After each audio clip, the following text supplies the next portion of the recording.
तेनालीराम की कहानियाँ भाग 3। आज की कहानी का नाम है तेनालीराम और हाथी का पैर। ये बात उस समय की है जब महाराज कृष्णदेव राय और तेनाली की भेंट नहीं हुई थी। तेनालीराम विजयनगर पहुंचने के बाद कुछ दिनों के बाद एक धोबी के घर ठहरने चले गए। धोबी को उन्होंने सारी बात बताई कि किस तरह राजगुरु ने उनके साथ बुरा किया। धोबी यह सब सुनकर हैरान रह गया। धोबी ने तुरंत सारी बात राज्य के कोतवाल को बता दी। राज्य का कोतवाल राजगुरु का बहुत अच्छा मित्र था, इसलिए उसने राजगुरु से यह सब बताने के बजाय खुद तेनाली को पकड़वाने का निश्चय किया।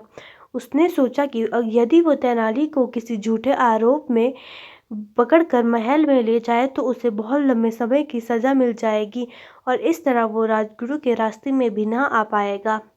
तेनालीराम जब विजयनगर का बाजार घूमने निकले तो कोतवाल ने एक पैसों की पोटली चालाकी से तेनालीराम की थैली में डाल दी और कुछ समय के बाद एक व्यक्ति को अपने साथ लाकर बाजार में शोर मचाने लगे।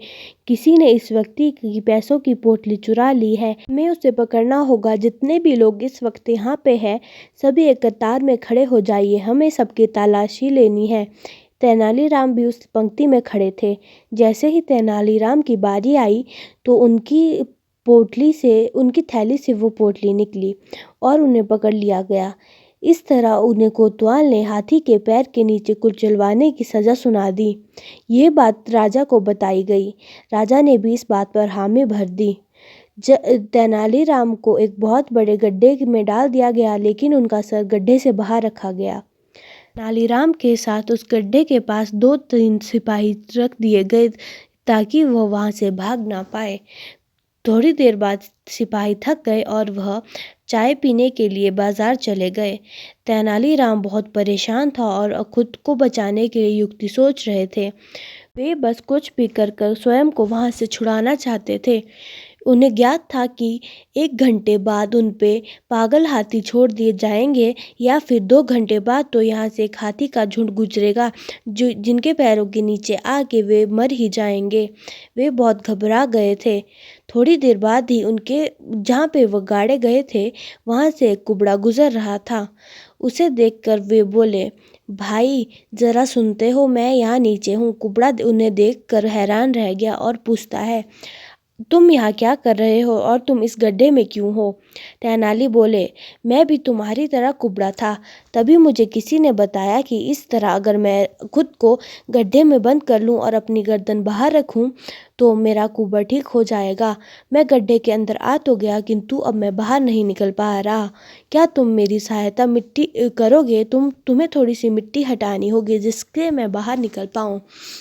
जैसे ही कुबड़े ने मिट्टी हटाई, तेनाली को देख वह हैरान रह गया क्योंकि तेनाली के ऊपर कोई भी कुबड़ नहीं था। उसके मन में लालच पैदा हो गया। उसने तेनाली से कहा, क्या तुम मुझे भी इस गड्ढे के अंदर जाने दोगे जिससे मेरा कुबड़ भी दूर हो जाएगा? तेनाली ने कहा, ज़रूर, क्यों नहीं, मैं तो यही चाहता हूँ कि कोई भी मेरी तरह कुबड़ा ना रहे। इसलिए तेनाली ने उस कुबड़े को उस गड्ढे में डाल दिया और उसकी गर्दन बाहर निकाल दी। कुछ समय बाद वहाँ से एक हाथी का झुंड गुजरा। हाथी के पैरों के नीचे आके वो कुबड़ा मर गया। इस प्रकार तेनालीराम ने अपनी समझदारी और चतुराई से अपनी जान बचा ली। जब सिपाही लौटे तो कुचले हुए सर को देखकर उन्हें लगा कि यह तेनालीराम है।